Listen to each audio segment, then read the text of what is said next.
The artificial light dimmed gradually into the seventh cycle, signaling the evening phase aboard Outpost Nexus 7. The space station's vast rotating rings created a semblance of gravity, while its environmental systems simulated the daily rhythms of a planet that most of its inhabitants had never seen. In the training hall of the Junior Cadet Academy, 20 teenagers stood in 4 neat rows, their postures rigid with exhaustion after 3 hours of combat drills.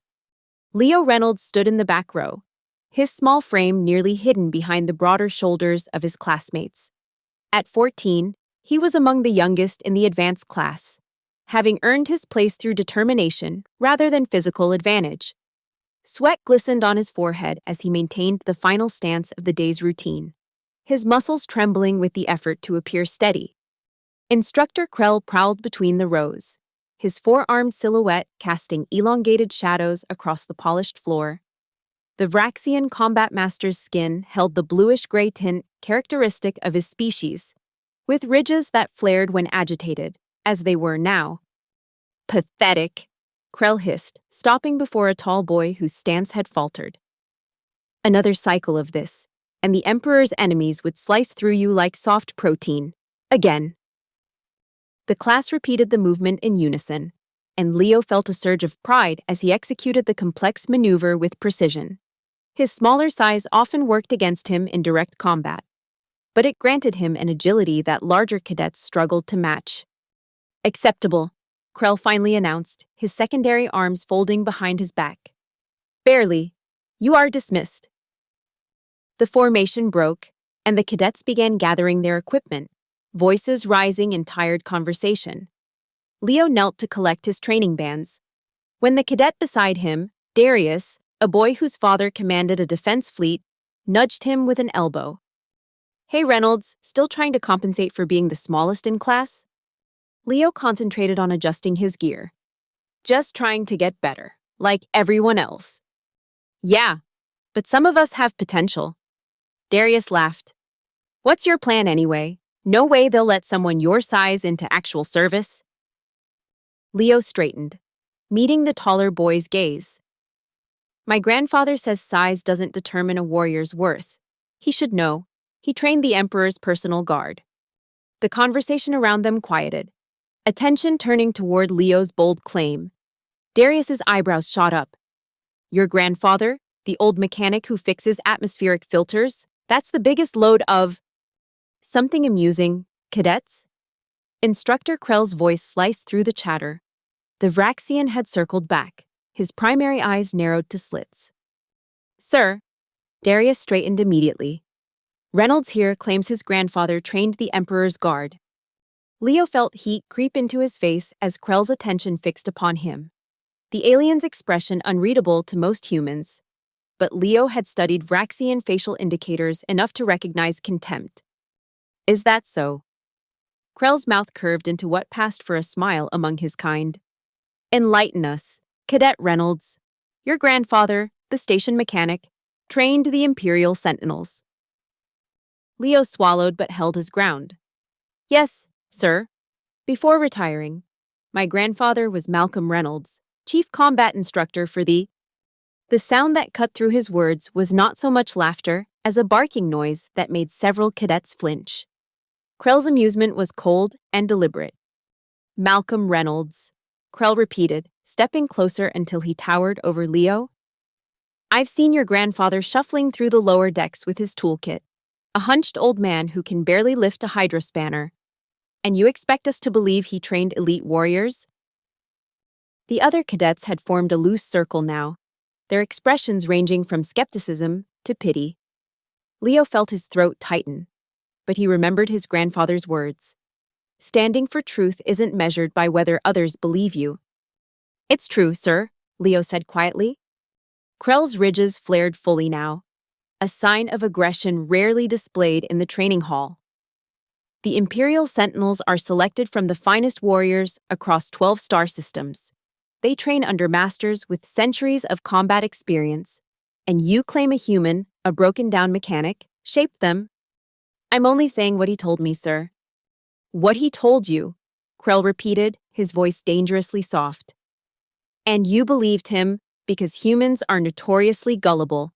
This is why your species remains second tier in combat roles. Something cold settled in Leo's stomach. Disparaging humans as a species violated the Interstellar Education Compact. Even instructors weren't permitted such blatant prejudice. Leo opened his mouth to object, but Krell continued. Let me educate you about the Sentinels, cadet. I served alongside them in the Praxis conflict. I've witnessed their training protocols. No human has ever held instructor rank among them. Your grandfather is either delusional or lying, and you dishonor this academy by repeating such fantasies. My grandfather doesn't lie, sir, Leo said, his voice steady despite the tremor in his hands. The movement was too fast for Leo to react. Krell's lower right arm snapped forward, his open palm connecting with Leo's cheek with a crack that echoed in the suddenly silent hall. The force sent Leo stumbling backward, his training bands clattering to the floor. That, Krell said to the shocked cadets, is how quickly truth corrects falsehood. Remember it. Leo's face burned where Krell had struck him. But the physical pain was nothing compared to the humiliation that washed over him as he saw the expressions of his classmates. Some looked away uncomfortably, others stared with naked curiosity. But none stepped forward. Dismissed, Krell announced again, turning his back on Leo. And Cadet Reynolds, you will compose an essay on the documented history of the Imperial Sentinels. Perhaps research will cure you of your family's delusions. Leo picked up his fallen equipment with as much dignity as he could muster, avoiding eye contact with anyone as he made his way to the exit. Behind him, whispers had already begun, spreading like pathogens through a contaminated air system. The corridor outside offered little respite. News traveled fast on space stations, where entertainment was limited and gossip plentiful. By the time Leo reached the residential ring, he had passed several groups of cadets who fell silent at his approach, their stares following him until he rounded the next curve. The Reynolds' quarters were modest compared to those of officers' families, located in the station's older section where the artificial gravity occasionally fluctuated. Leo pressed his palm against the entry panel, relief washing over him when the door slid open to reveal an empty living space.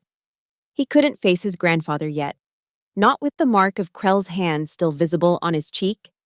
Leo went straight to the small hygiene unit, activating the mirror function on the wall panel. The reflection showed a reddened handprint stark against his pale skin. He touched it gingerly, wincing. Vraxians had denser bone structure in their hands. The slap could have fractured his cheekbone if Krell had used full force. That looks painful. Leo spun around to find his grandfather standing in the doorway, wiping engine grease from his hands with a rag. Malcolm Reynolds was indeed as Krell had described him, slightly stooped, his once powerful frame diminished by age, his hands gnarled from decades of mechanical work, but his eyes remained sharp, missing nothing. It's nothing, Leo mumbled, turning away from the mirror. Training accident. Malcolm's eyebrows rose.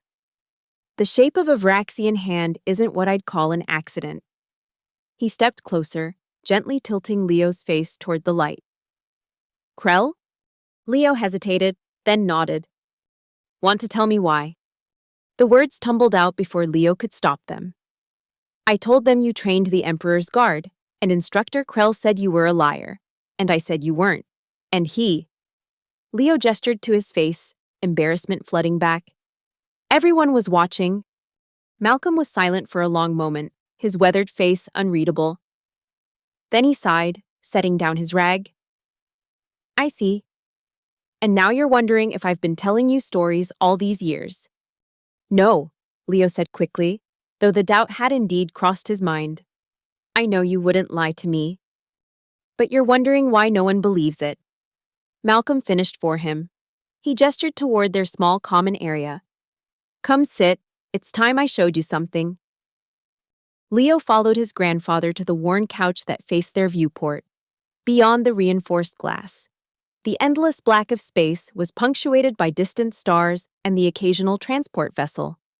Malcolm eased himself down with a grunt, his joints protesting after a long day of maintenance work. Hand me that storage case. Malcolm indicated a small metal box on the highest shelf.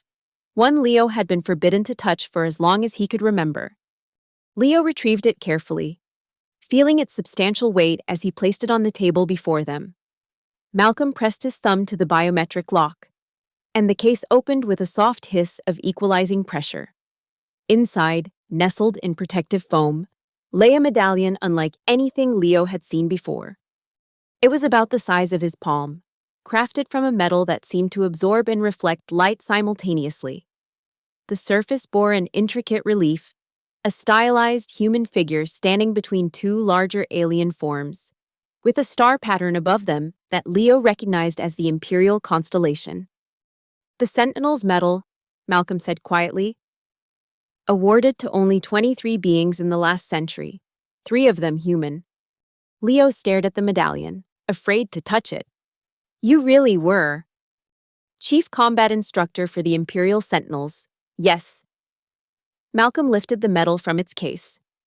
For 18 years, before you were born, I trained warriors from 17 species, including Vraxians like your instructor Krell. But why does no one know? Why do you work as a mechanic? Malcolm's smile held a mixture of amusement and sadness. Some do know, the right people. As for being a mechanic, I've always had a talent for fixing things. When I retired from service, I wanted a quieter life. He ran a thumb over the medallion's surface. And not everyone appreciates what I represented. What do you mean? The Imperial Sentinels aren't just warriors. Leo. They're the embodiment of an ideal. That species from across the galaxy can unite in common purpose, each bringing their strengths to create something greater than any could achieve alone. Malcolm's voice took on a tone Leo rarely heard, something formal and dignified. I wasn't chosen because I was the strongest or fastest. I was chosen because I could see beyond physical attributes to the potential within.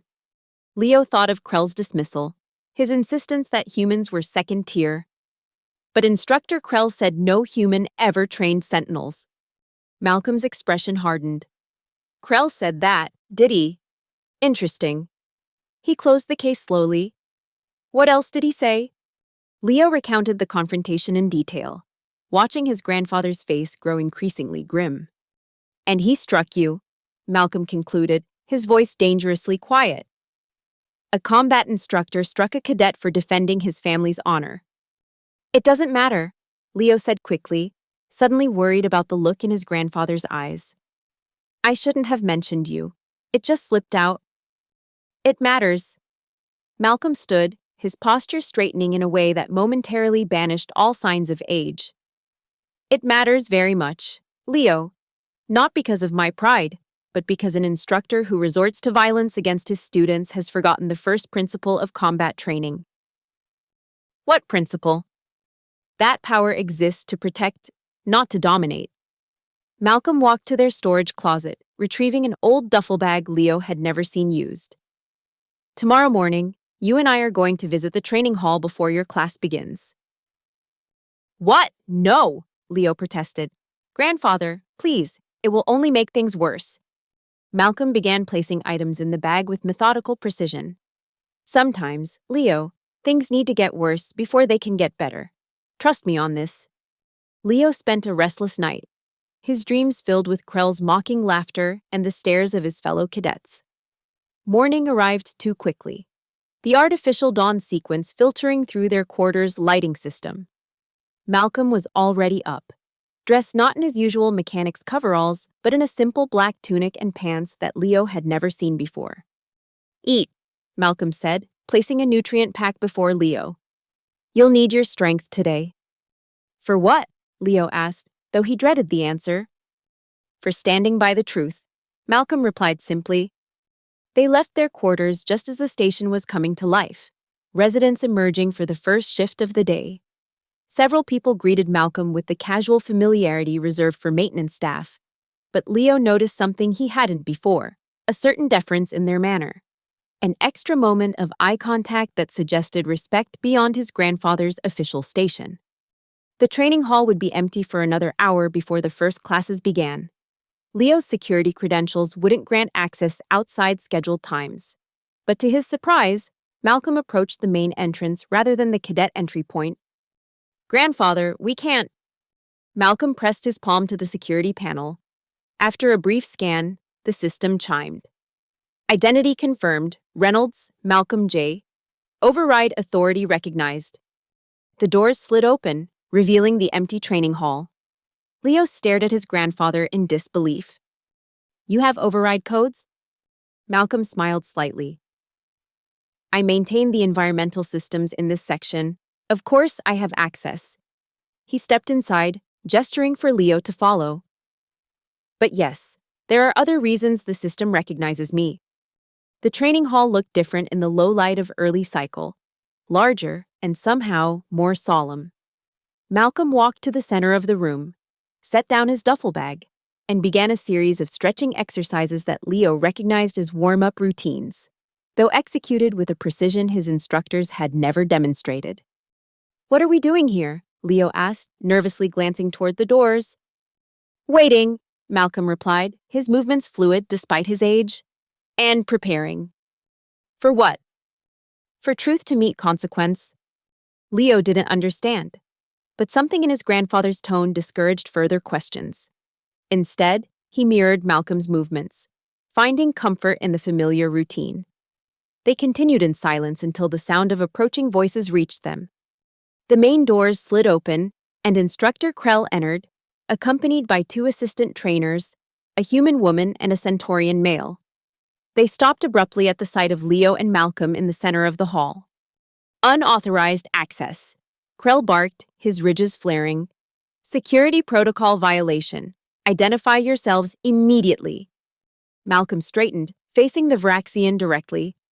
"Good morning, Krell. It's been a long time." Krell's eyes narrowed as he studied the older man. "You are Cadet Reynolds' grandfather, the mechanic. You have no authorization to be here." "On the contrary," Malcolm replied calmly, "my authorization predates yours, but that's not why I'm here." He gestured toward Leo. "I understand you struck my grandson yesterday." The assistant trainers exchanged uncomfortable glances, but Krell's posture became more aggressive. The cadet required discipline for spreading falsehoods. Physical correction is permitted under training protocols. "Is it?" Malcolm's voice remained conversational. "I wasn't aware that the Interstellar Education Compact had been revised to allow striking cadets for defending their family's honor." "The boy claimed you trained Imperial Sentinels," Krell said dismissively. "An obvious fantasy. And yet, here I am." Malcolm reached into his pocket and withdrew the medallion, holding it up so the light caught its surface. "Malcolm Reynolds, Chief Combat Instructor of the Imperial Sentinels, 7th Division, retired with full honors after the Praxis conflict." The human assistant trainer stepped forward, her eyes widening. "That's a Sentinel's medal. Authentic ones are impossible to replicate because of the quantum-locked signature." Krell's ridges flattened against his skull, a sign of surprise or alarm. "A stolen trinket proves nothing." "Instructor Bennett?" Malcolm addressed the human trainer, ignoring Krell. "Please verify the authentication code on the reverse." The woman approached cautiously, accepting the medallion and examining the back where a series of symbols were engraved. She pressed a specific sequence, and the medallion projected a small hologram. Malcolm, 20 years younger but unmistakable, standing beside the Imperial seal. "It's authentic," she confirmed, her voice tinged with awe. "This is Chief Instructor Reynolds.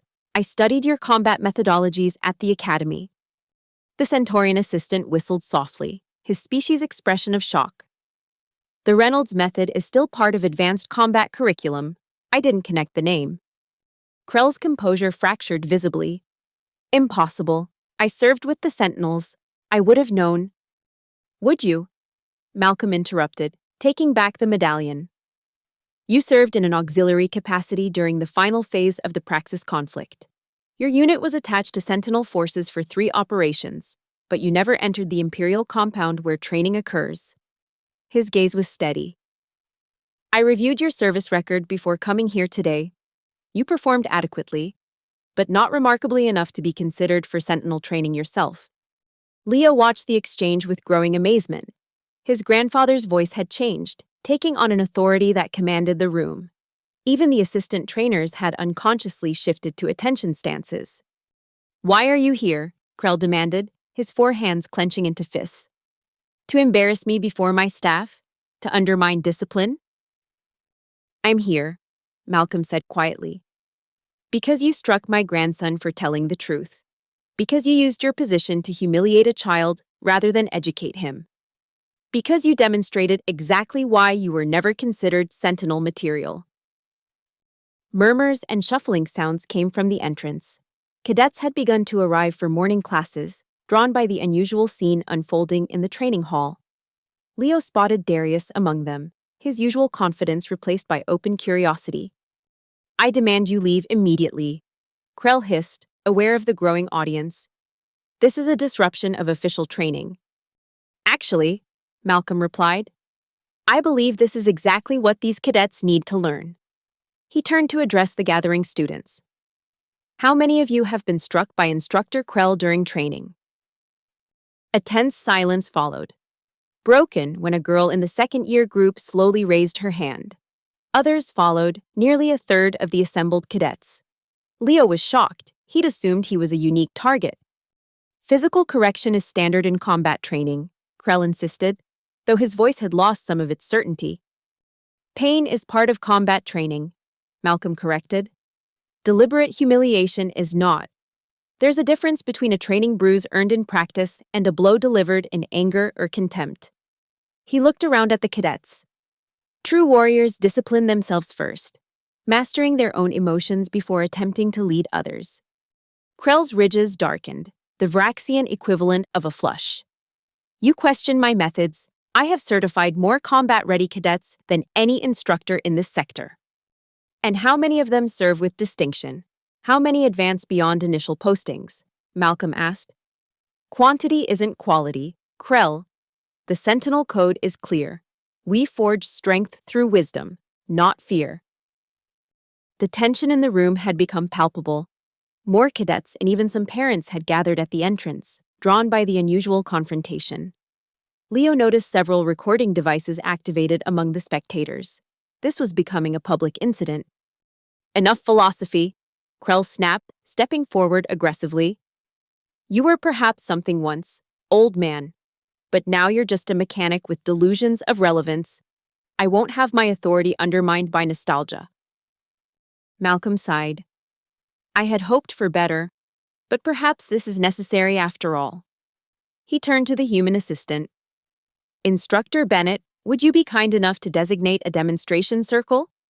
She hesitated, glancing between Malcolm and Krell, then nodded and activated the floor controls. A circular boundary illuminated in the center of the training area, standard for sparring exercises. "What is this?" Krell demanded. "A practical lesson," Malcolm replied, stepping into the circle. "You believe strength comes from dominance. I believe it comes from discipline and respect. Let's see which philosophy proves more effective." Whispers erupted among the cadets. Leo stepped forward, alarmed. "Grandfather, don't—" Malcolm raised a hand, silencing him with a gentle gesture. "It's all right, Leo. Some truths need to be demonstrated, not just spoken." Krell barked a laugh. "You challenge me, at your age?" He looked around at the assembled crowd, playing to them. "I have no desire to humiliate an elderly human, regardless of his past accomplishments." "Your concern is noted," Malcolm replied dryly, "but unnecessary. This isn't about humiliation, it's about education. The cadets should see the difference between true combat mastery and mere aggression." He gestured to the circle. "Unless you doubt your own methods." The implied challenge hung in the air. Krell's reputation was at stake before his students and colleagues. With a growl, he stepped into the circle, his four arms flexing in preparation. "Standard demonstration rules," Malcolm suggested. "First to yield or leave the circle concedes." "Fine," Krell agreed, his mouth twisting in what passed for a Vraxian smile. "I'll try not to damage you permanently, for your grandson's sake." The Centaurian assistant moved to the edge of the circle, raising his arm. "Combatants ready? Begin on my mark. He looked between them, then dropped his arm. Mark. What happened next occurred so quickly that many spectators missed it entirely. Krell lunged forward with his upper arms extended in a classic Vraxian opening stance, designed to overwhelm human opponents with superior reach. Malcolm didn't retreat. Instead, he stepped into the attack. His movement so precisely timed that he slipped between Krell's extended arms. His hand shot out, striking a point just below Krell's primary shoulder joint. A Vraxian pressure point rarely taught outside specialized xenobiology courses. Krell's right arms went momentarily limp, disrupting his balance. As he staggered, Malcolm swept his legs with a low circular movement, sending the Vraxian crashing to the floor. Before Krell could recover, Malcolm had twisted one of his lower arms into a joint lock that would be excruciating but not damaging. The entire sequence had taken less than 5 seconds. Yield, Malcolm said quietly. Krell struggled briefly, then went still as Malcolm applied slightly more pressure. I yield, he hissed through clenched teeth. Malcolm released him immediately and stepped back, offering a hand to help the Vraxian up, a gesture of respect that emphasized the lesson. Krell ignored it, rising to his feet with as much dignity as he could muster. The training hall had gone completely silent. Then someone, Leo couldn't see who, began to applaud. Others joined in, the sound building until it filled the space. Malcolm acknowledged it with a small nod, then turned back to Krell. Combat mastery isn't about dominating others, he said, his voice carrying to the assembled crowd. It's about mastering yourself first. True strength protects. It doesn't humiliate. Krell's ridges had flattened completely against his skull, a sign of extreme distress among Vraxians. You've made your point, he muttered. Now take your victory and go. This isn't about victory, Malcolm replied.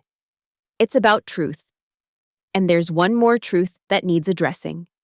He turned to Instructor Bennett.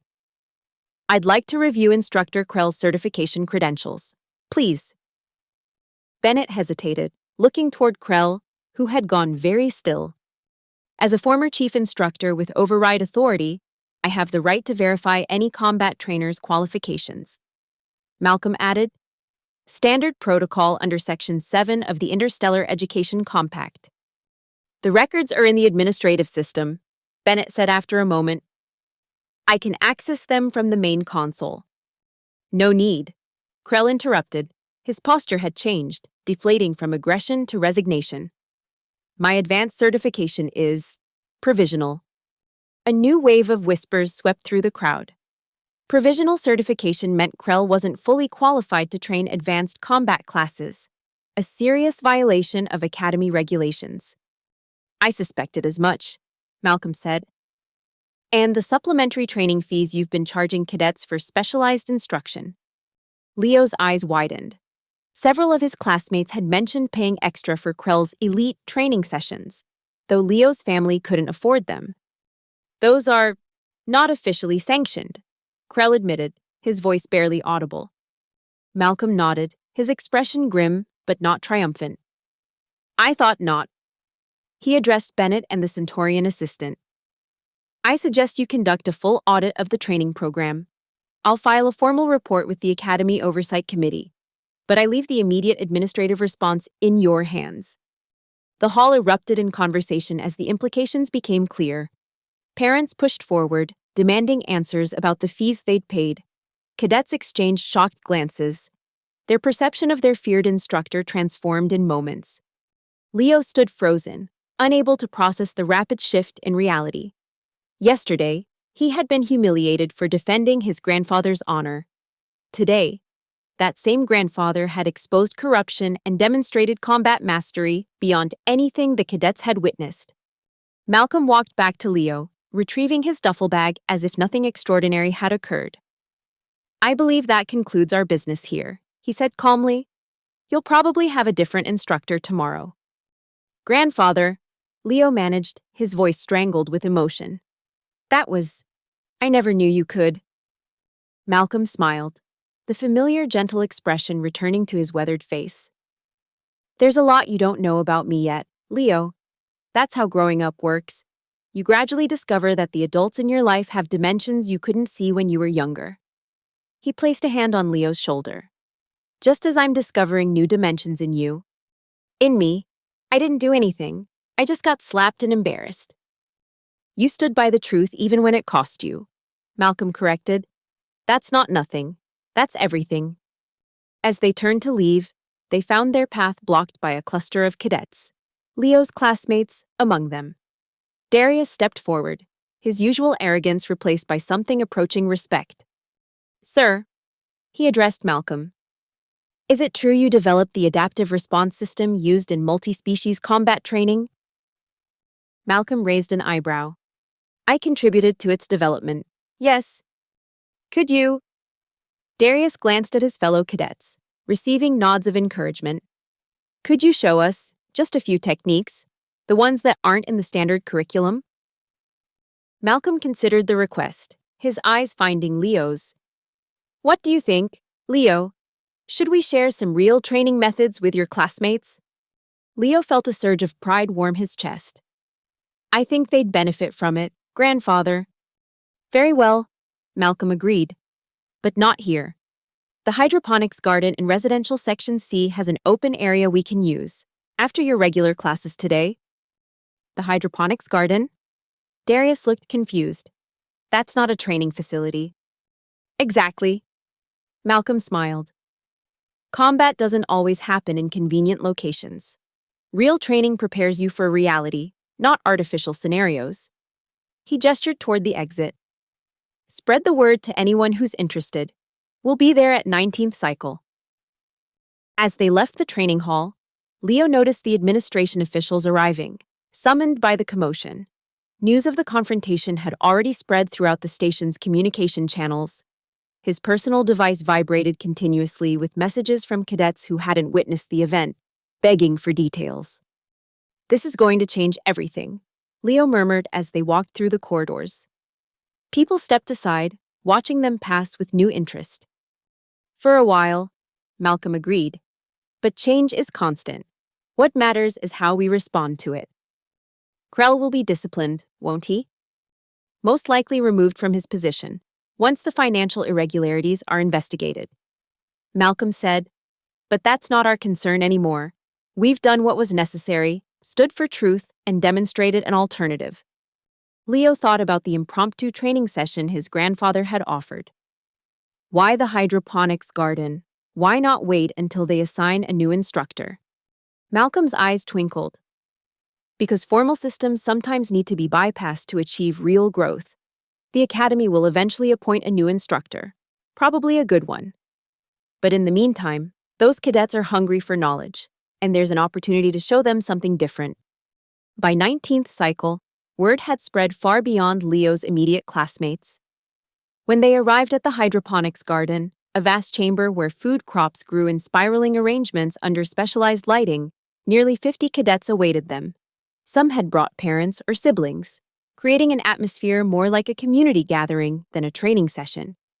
The garden supervisor, an elderly woman who had known Malcolm for years, had cleared a central area between the vegetable beds. Soft lighting illuminated the space, while the surrounding plants created natural barriers and introduced varying textures to the environment. Malcolm set down his bag and surveyed the crowd. More than I expected, he murmured to Leo. We'll need to adapt. Can I help? Leo asked. You'll be my primary demonstrator, Malcolm replied. After all, this began with you. For the next 2 hours, Malcolm transformed the garden into a classroom unlike anything the cadets had experienced. He began with fundamentals, not flashy combat moves, but the principles of balance, awareness, and efficient movement. He used Leo to demonstrate techniques specifically designed for smaller combatants facing larger opponents, emphasizing intelligence over brute force. Combat isn't about size or species advantages, Malcolm explained as he showed Leo how to use a larger opponent's momentum against them. It's about understanding physics, psychology, and the fundamental principles that govern all physical interactions. The cadets watched in fascination as Leo, the smallest among them, successfully redirected attacks from volunteers twice his size. Malcolm's teaching style was gentle but precise, offering correction without humiliation, praise without favoritism. Parents who had come to observe found themselves drawn into discussions about the philosophy behind the techniques. Several recorded the session, ensuring the knowledge would spread beyond those physically present. "This is how the Sentinels train," one father remarked in amazement. "Not just combat, but comprehensive understanding." "It's how they should train," Malcolm corrected. "Not all Sentinel instructors follow the same methods, just as not all Academy instructors are like Krell." As the session concluded, the garden supervisor approached with refreshments for everyone, a community gesture that underscored the difference between this gathering and the sterile formality of official training. "Same time tomorrow," someone called out as people began to disperse. Malcolm looked to Leo, raising an eyebrow in question. "Definitely," Leo answered for both of them. The informal training sessions continued for a week, growing in both attendance and scope. Cadets from other classes joined, along with station residents who had never considered combat training before. The atmosphere remained educational rather than competitive, with Malcolm emphasizing cooperation and mutual improvement. Meanwhile, the official investigation into Krell's practices expanded. The Academy Oversight Committee discovered that he had been charging for certifications he wasn't qualified to grant, while falsifying performance reports to maintain his position. Several assistant instructors were implicated, though Bennett and the Centaurian were cleared of wrongdoing. On the 8th day, as Leo and Malcolm prepared for their evening session, they received an official communication from Academy headquarters. The message was addressed to Malcolm, requesting his presence at an administrative hearing the following morning. "Are you in trouble?" Leo asked, worried that their unauthorized training sessions had violated some regulation. Malcolm scanned the message, then chuckled. "Quite the opposite, it seems. They're offering me a position." "As an instructor?" Leo's eyes widened. "At the Academy?" "As a curriculum consultant," Malcolm clarified, "to help restructure the training program following Krell's removal." He set down the message, his expression thoughtful. "They've been watching our garden sessions. Apparently, several officials have children among our students. Will you accept?" Malcolm looked around their modest quarters, his gaze settling on the medallion case. "I retired from official positions for a reason. Leo, the politics, the bureaucracy, it wears on the spirit." "But you've enjoyed teaching again," Leo pointed out. "I can see it. Everyone can." "Teaching, yes. Administration, no." Malcolm tapped the message thoughtfully. "Perhaps there's a middle path, a limited consulting role, with freedom to continue our community sessions." The hearing the next morning proved less formal than they had anticipated. Academy officials, some joining via holographic projection from sector headquarters, listened as Malcolm outlined his observations of the training program's strengths and weaknesses. His critique was constructive rather than condemning, focusing on systemic issues rather than individual failings. "Combat training isn't separate from character development," he emphasized. "The most technically proficient warrior will fail if they lack ethical foundations and emotional discipline." The officials were particularly interested in the success of the hydroponics garden sessions, informal training that had produced measurable improvements in cadet performance in just 1 week. "Your methods appear unorthodox," the senior administrator noted. "Yet the results speak for themselves. We've received testimonials from parents and performance data from evaluation systems. Sometimes the most effective methods are the simplest." Malcolm replied, "Create an environment of respect, establish clear principles, and demonstrate rather than dictate. The human mind, and most sentient minds, respond better to inspiration than intimidation." The meeting concluded with a compromise. Malcolm would serve as a special advisor 3 days per cycle, helping redesign the combat curriculum while maintaining the community sessions that had proved so successful. The Academy would provide resources and official recognition without imposing rigid structures. As Leo and Malcolm left the administrative complex, they found a crowd waiting: cadets, parents, and community members who had heard about the hearing and come to show support. "Is it true?" Darius pushed forward. "Will you be teaching officially now?" In a manner of speaking, Malcolm confirmed, but our garden sessions will continue as before. A cheer went up from the assembled group. Leo felt a surge of pride as he watched his grandfather acknowledge the response with a modest nod. This was not the triumph of victory over an opponent, but something more meaningful, the beginning of positive change. That evening, as they prepared for the day's training session, Malcolm retrieved the medallion case once more. He opened it carefully and removed the sentinel's medal, studying it in the light.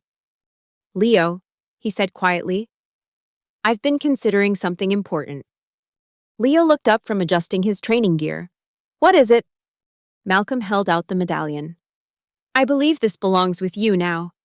Leo stared at the offered medal, unable to speak. The weight of its significance, both historical and personal, rendered him momentarily speechless. "Grandfather, I can't. That's your legacy, your honor." "Legacy isn't static, Leo. It grows and changes with each generation." Malcolm pressed the medallion into Leo's palm, closing his grandson's fingers around it. "I didn't earn this by fighting the most opponents or winning the most battles. I earned it by helping others discover their own strength and dignity." Leo felt the cool metal warm against his skin. "I haven't earned anything like this." "Haven't you?" Malcolm smiled. "You stood by the truth when it would have been easier to retract it.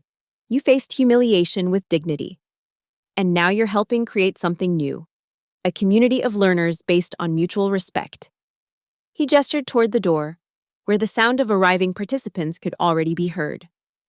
"That's exactly what this medal represents. Not combat excellence alone, but the courage to uphold principles that transcend conflict." Leo looked down at the medallion, its intricate design somehow different now that it rested in his hands. Not a symbol of past glory, but a reminder of ongoing responsibility. "I'll try to be worthy of it," he said finally. "You already are," Malcolm replied. "Now, shall we go teach?" They walked together toward the hydroponics garden, where former academy cadets now mingled with station residents of all ages and occupations. The rigid divisions of the official training program had dissolved here, replaced by collaborative learning and shared purpose. Where Krell's training hall had been characterized by harsh lighting and sterile surfaces, the garden offered organic shapes and natural beauty. Plants climbed toward the light in spiraling patterns, embodying the principle Malcolm emphasized most: growth through adaptation rather than force. As they entered, conversations quieted, attention turning toward them.